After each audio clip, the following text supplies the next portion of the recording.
Yasmín Cabrera, que asume el control en la plaza. Gracias, Anibelka. Mira, a propósito de la celebración del Día Internacional de la Mujer, mucho se habla de los derechos de las mujeres en Oriente Medio y el Islam, y en general siempre se ha tratado de justificar algunas intervenciones, el imperialismo, el colonialismo en esta zona, con el argumento de que se violan los derechos de la mujer. Y sí, se violan los derechos de la mujer, pero ¿hasta qué punto estamos dando nuestra mirada desde una perspectiva occidental?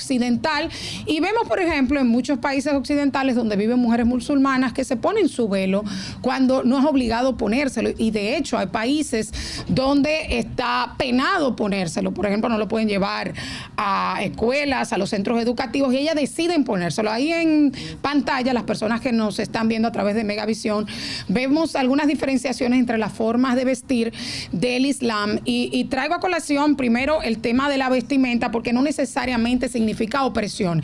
A veces lo eligen como un tema de identidad, a veces lo eligen como un tema de tradición, de cultura, y de hecho vemos países como Turquía en donde, y Egipto, donde no es obligatorio, Turquía, Egipto, Marruecos, donde mujeres de clase alta pues deciden comprar, y las marcas internacionales, los diseñadores internacionales tienen una gran variedad, colores, textura. Quiero que me pongan en la imagen para diferenciar entre uno y otra la vestimenta, y en los lugares donde sí es obligatorio ponérselo y que establece el Islam. Tenemos en el caso, por ejemplo, de la burka.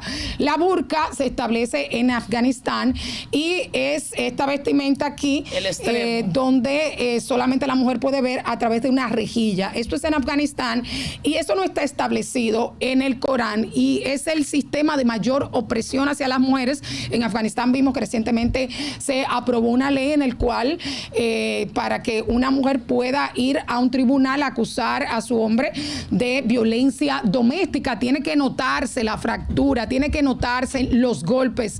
Es un sistema de opresión donde las mujeres no pueden ni cantar en espacios públicos.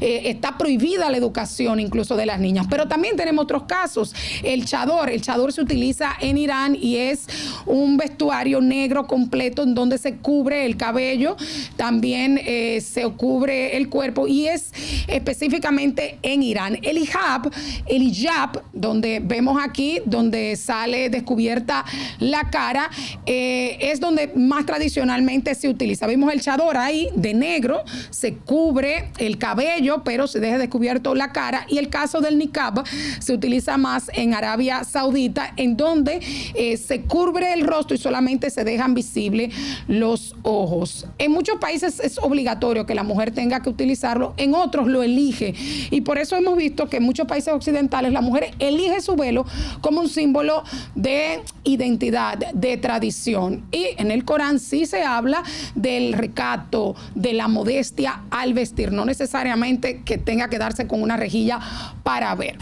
En otros aspectos que sí se discute en el feminismo, estos movimientos feministas de avances, de lucha por los derechos de la mujer, es muy distinto que en los países occidentales. O sea, se trata de combinar la religión, las tradiciones con los avances, derechos a la mujer. ¿Derecho a qué? A la educación, derecho al trabajo, que sí está establecido en el Corán. De hecho, el Corán establece que la mujer tiene derecho a educarse, que la mujer tiene derecho a trabajar, algo revolucionario en la época. Recordemos que esos países arábicos, que en ese momento no tenían ninguna religión, la mujer era como una esclava. De hecho, cuando nacía una mujer, era como una desgracia para la familia. El hombre se podía casar con 2 hermanas, con la mamá, la abandonaba, y el Corán dio cierto orden. De hecho, establece que el hombre puede casarse con varias mujeres, pero siempre que la pueda mantener. En su época, esto era revolucionario porque el hombre desechaba a la mujer y de repente dejaba a la mujer enferma, muchísimos huérfanos. Entonces le dio cierto orden a esa sociedad. En ese momento, el Corán estableció también que la mujer la tenían que mantener, que la mujer tenía que cobrar ese dote, ese dinero. Antes eran los padres que cobraban ese dinero. Yo te doy mi hija y dame todo el dinero, la dote. De hecho, la dote está en la legislación dominicana contemplada. No se aplica. Pero está en la norma nuestra. Eso es importante. La dote. Qué interesante. Pero, y hay mucha diferenciación al margen de la época en el cual surge el Corán por Mahoma, que fue después de Cristo. Hay mucha diferenciación en los países en la actualidad. De hecho, por ejemplo, los países del Golfo son muchísimo más modernos. Emiratos Árabes Unidos lleva la delantera. O sea, las mujeres tienen altas tasas de alfabetización, casi un 100%. Las mujeres ocupan puestos en la filantropía, en la sociedad civil, en el gobierno, en los negocios. O sea, hay muchísima más apertura. O sea, ese país lleva a la vanguardia. Hemos visto cambios significativos en Arabia Saudita, porque en Arabia Saudita hay un plan Meta 2030 y ya la mujer puede conducir, algo impensable antes del 2018. Pueden votar, algo impensable antes del siglo XXI. Ya se eliminó el tema de la tutoría masculina. O sea, antes la mujer para sacar el pasaporte necesitaba la anuencia de su tutor